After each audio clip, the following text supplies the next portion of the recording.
Salut à toi, je suis ravi de te retrouver pour une nouvelle vidéo.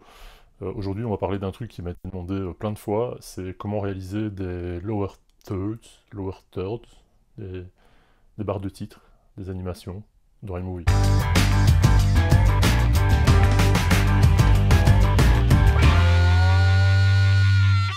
Dans une vidéo précédente, je t'avais expliqué comment je réalisais mes titres animés, comment je faisais des inserts de titres dans iMovie en utilisant Keynote.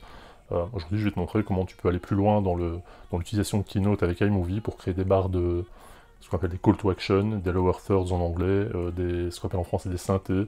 Donc ce sont des animations, des barres animées, style ceci.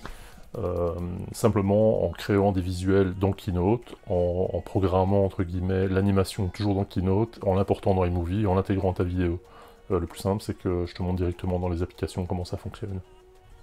Voilà, dans Keynote, on va ouvrir un fichier de type écran large pour respecter le format vidéo.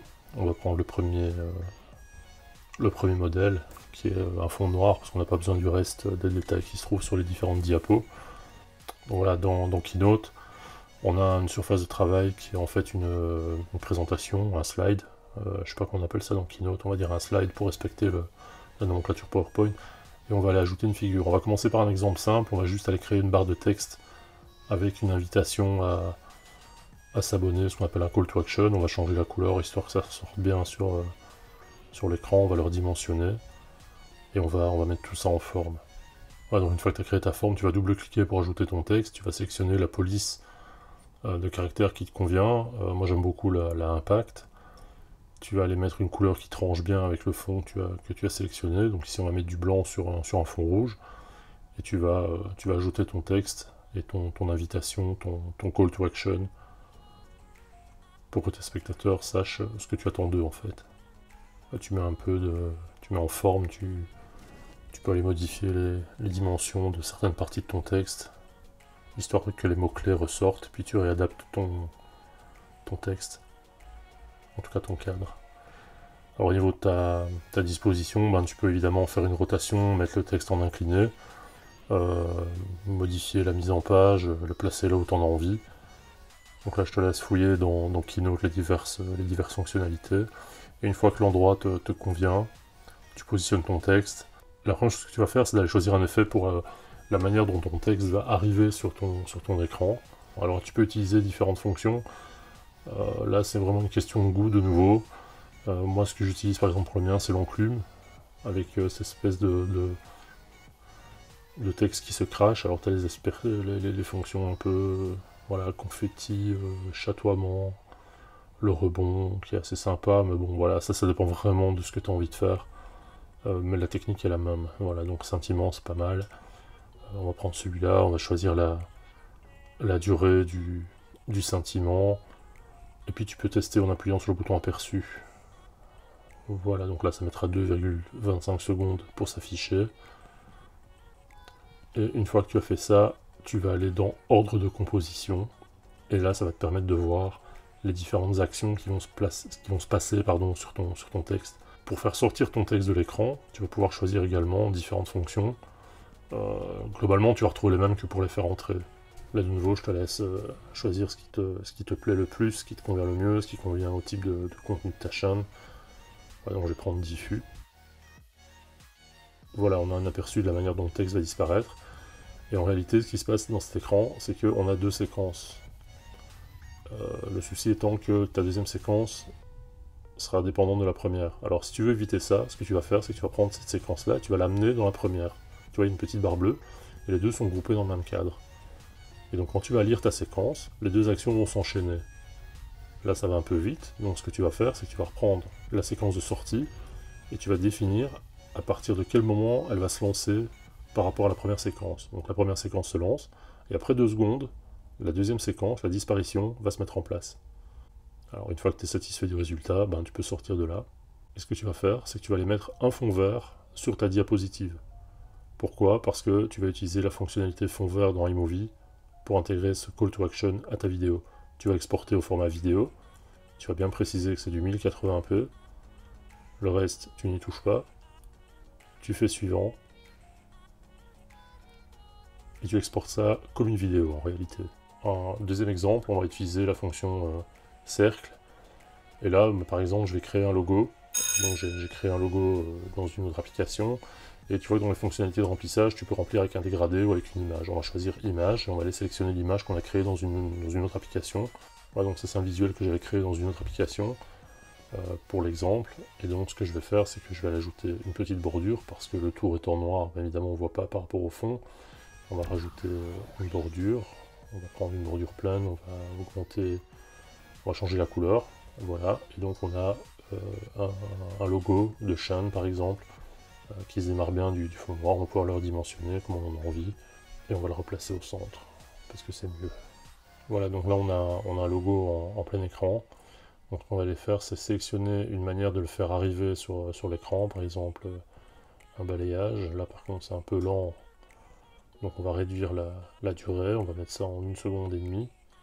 Voilà, donc le logo va apparaître. L'action suivante, on va aller ajouter un effet qui sera un déplacement. Par défaut, il propose un déplacement vers la droite, mais nous, on va aller proposer un déplacement vers la gauche. Il suffit d'aller repositionner l'objet là où on veut le voir arriver. Voilà ce que ça va donner. Et on va aller modifier l'ordre et ramener, comme dans la première vidéo, dans le premier exemple, la deuxième séquence dans la première. Voilà. Et mon objet se déplace après avoir été mis en place. Bon, ça c'est la première étape.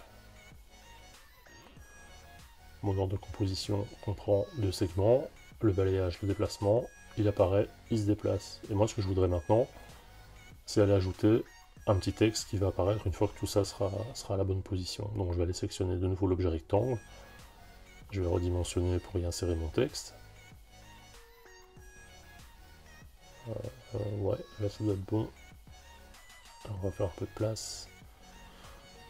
On va adapter la couleur pour que ça corresponde au cercle et au logo qu'on a créé. Donc on va de nouveau mettre une petite bordure rouge, histoire que ça soit sympa. On va l'épaissir un peu, histoire qu'elle soit plus visible. On va faire un double clic et on va aller ajouter du texte. Par exemple une petite intro, le gaming, je sais pas moi, dans tous ses états. Voilà. Imaginons c'est une intro de ta chaîne. Je vais aller modifier ma police. De nouveau, moi j'aime beaucoup Impact. Je vais adapter la dimension histoire que ça soit bien visible. Voilà. Je vais adapter mon cadre. Et je vais le positionner plus ou moins là où il arrivera au moment de l'animation. Donc dans mon ordre de composition, j'ai mon cercle qui apparaît, mon cercle qui se déplace. Ben là on a du bol, c'est pile au bon endroit. Voilà, plus ou moins. Et donc maintenant, ce que je voudrais, c'est que une fois que mon cercle est apparu et qu'il s'est déplacé, ben, je voudrais que mon titre, là, mon texte, apparaisse également. Donc je vais aller choisir un effet balayage, et je vais l'ajouter à ma séquence de composition d'animation. Je fais un aperçu, mon titre apparaît, mon logo, il se déplace, et mon texte apparaît. Donc là, il est un peu trop vers la gauche, je vais le déplacer. Voilà. Là, il est un peu trop à droite. Je vais le ramener un peu vers la gauche. Voilà, ça me paraît bien. Il apparaît, il se déplace, et le titre apparaît également. Tout ça dans la même séquence. Bon, si je vais lire ma vidéo, en tout cas ma présentation, parce que pour l'instant ça reste une présentation, ça me donne ceci. Une fois que ça c'est terminé, ce que je vais faire, ben, si je veux l'insérer sur une autre vidéo, sur un fond, je vais ajouter un fond vert et on utilisera la fonctionnalité fond vert dans iMovie. Et si je veux que ce soit réellement une espèce d'intro, ben, je vais garder un fond noir ou le fond que tu veux, parce que ça n'a pas vraiment d'importance, étant donné que ça sera une espèce d'animation indépendante. Donc une fois que je suis dans iMovie, ben, je vais aller sélectionner une vidéo. Je vais prendre une vidéo au hasard sur laquelle je vais aller insérer mon titre. Voilà, donc je prends une vidéo au hasard sur laquelle je vais aller insérer le titre que je viens de créer. Donc là on a du Atari, donc au niveau gaming c'est pas mal. Je vais importer cette séquence dans ma timeline. Je vais aller récupérer je vais virer le titre, parce qu'on le son, pardon, parce qu'on n'a pas besoin. Je vais aller récupérer le titre qu'on vient de créer dans Keynote. Une fois que j'importe Une fois que j'ai importé mon call to action, je vais simplement le glisser sur ma vidéo principale. et je vais aller spécifier à... Voilà. On va couper ce qui n'est pas utile, donc voilà. Et on va spécifier au système que c'est un écran vert, un fond vert, et que donc finalement il n'a pas besoin de conserver ce fond, et qu'il peut l'afficher comme un call to action.